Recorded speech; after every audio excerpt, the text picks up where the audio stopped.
Video बना रहा है। चल ठीक है सुनाता है। First of all, let's see the definition of for loop. A for loop, a loop which is used to execute the statement or set of statements for a fixed number of times. Basically, it is a type of counter loop. It fulfills all the requirements of the counter loop. Means counter loop required, as counter loop required number 1, the initialization yet name of control variable. The next one is the initial value of control variable. The third one is the last value of control variable that the condition verified either the last value is reached or not. And the fourth is increment, means stepping. Either it could be increment or in decrement. Means जो हमारी stepping होती है वो plus में भी आ सकती है minus में भी आ सकती है। अब फॉर लूप का देखते हैं हम लोग। फॉर लूप जैसे मैंने आपको बताया फिक्स नंबर ऑफ टाइम्स चलेगा। सबसे पहले इसका देखते हैं हम इसका सिंटैक्स लिखने का तरीका क्या है। फॉर लिखेंगे, इसमें 3 तरह के इसके हेडर में एक्सप्रेशन इंक्लूड होंगे। नंबर 1 एक्सप्रेशन, नंबर 2 एक्सप्रेशन और नंबर 3 एक्सप्रेशन। और याद रखना है कि आपने एक्सप्रेशन 1 के बाद स्टेटमेंट टर्मिनेटर लाजमी यूज़ करना है और उसके बाद एक्सप्रेशन 2 में भी स्टेटमेंट टर्मिनेटर लाजमी यूज़ करना है। अगर आप स्टेटमेंट टर्मिनेटर को यूज़ नहीं करते हो, इसकी जगह आप कोमा लगा देते हैं तो वो आपका एरर आ जाएगा, सिंटैक्स एरर आ जाएगा, वो प्रोग्राम सही तरह एग्जीक्यूट नहीं होगा। ठीक है, इसके लिए लाजमी आपने याद रखना है कि हर एक्सप्रेशन के बाद, यानी एक्सप्रेशन 1 के बाद स्टेटमेंट टर्मिनेटर लाजमी होना चाहिए और एक्सप्रेशन 2 के बाद ही स्टेटमेंट टर्मिनेटर लाजमी होना चाहिए। एक्सप्रेशन 1 है क्या? एक्सप्रेशन 1 बेसिकली है initialisation of control variable.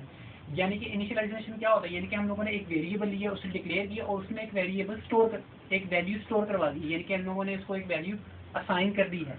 Next क्या होगा, कंडीशन होगी। कंडीशन हमारी चेक करेगी लास्ट वैल्यू, जितनी भी हमें पता है कि हमारी इतनी दफ़ा आइट्रेशन हो रही है जिनके last number of iteration, it's mean अगर हम लोग 10 दफ़ा चाह रहे हैं तो वो लास्ट वैल्यू जो कंडीशन होगी उसमें 10 का इंटीजर इन्वॉल्व होगा, उसमें इंक्लूड होगा।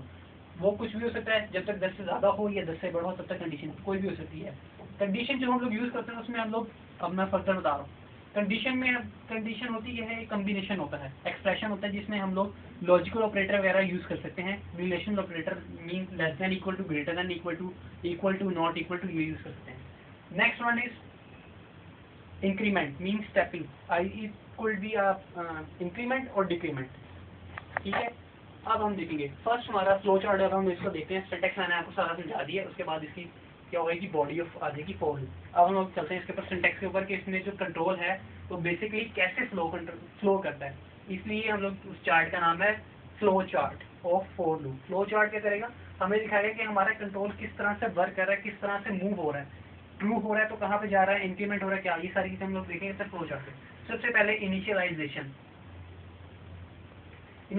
होगी, यानी कि आपके वेरिएबल में कोई वैल्यू स्टोर करवा दी जाएगी। नेक्स्ट वन आएगी आपकी कंडीशन चेक होगी।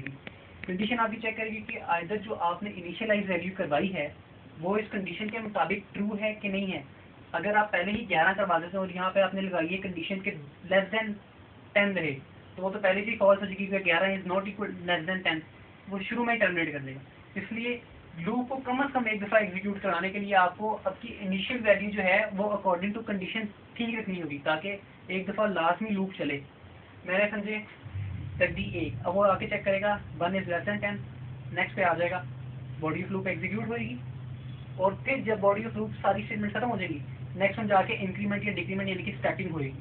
स्टेपिंग के बाद दोबारा कंडीशन चेक की जाएगी, दोबारा एग्जीक्यूट होगी बॉडी ऑफ लूप, दोबारा इंक्रीमेंट होगा। ये इंक्रीमेंट कब तक होता रहेगा, जब तक हमारी वैल्यू 10 से बड़ी नहीं हो जाती। ठीक है, इसलिए मैंने कहा था कि ये जो कंडीशन है ये लास्ट वैल्यू चेक करेगी। लास्ट वैल्यू हमारी क्या है 10, वो लास्ट वैल्यू को चेक कर रही है। जैसे ही वो 11 रहेगी लूप टर्मिनेट हो जाएगा और कंट्रोल जो है ट्रांसफर हो जाएगा very next statement after the body of for loop. That is का ठीक है, ताड़ियां क्लैपिंग करो यार, काफी टाइम हुआ लेकिन क्लैपिंग कर दे, क्लैपिंग साले क्लैपिंग। लेकिन देख मैंने किया क्या